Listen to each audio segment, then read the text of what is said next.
જો તમે એનઆરઆઈ છો અને ઇન્ડિયા તરફથી કોઈ સરસ ગિફ્ટનું વેટ કરી રહ્યા છો તો હવે વેટિંગ પીરિયડ થયો પૂરો. મનીની મજા અને મનીને મજામાં રાખવા માટે હું છું મિત અને આજે આપણે વાત કરીશું ઇન્ડિયામાં અપકમિંગ એનઆરઆઈ ઇન્વેસ્ટમેન્ટ ઓપોર્ચ્યુનિટીઝ વિશે.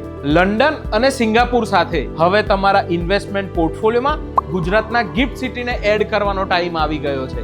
આ ગ્લોબલ ઇન્વેસ્ટમેન્ટ પ્લેટફોર્મ આપે છે zero capital gain tax, zero dividend tax, zero interest income tax સાથે જબરજસ્ત એનઆરઆઈ બેનિફિટ અને એક જ પ્લેટફોર્મ પર આઈએફએસસી, ઇન્ડિયન બિઝનેસીસમાં પાર્ટિસિપેશન, એઆઈએફ અને real એસ્ટેટના ઇન્વેસ્ટમેન્ટની opportunity.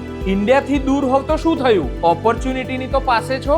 V are happy to help you invest better and earn bigger. ઇન્વેસ્ટિંગને interesting બનાવતા રહીશું અને મનીની મજા માણતા રહીશું. સો ફોલો, લાઈક અને શેર કરવાનું ભૂલશો નહીં અને એડવાઇસ માટે ડીએમ કરવાનું ચૂકશો નહીં. C you in the upcoming video. Mutual fund રોકાણ બજારના જોખમોને આધીન છે. યોજના સંબંધિત તમામ દસ્તાવેજો કાળજીપૂર્વક વાંચો. રોકાણ કરતા પહેલા નાણાકીય સલાહકારની સલાહ લો.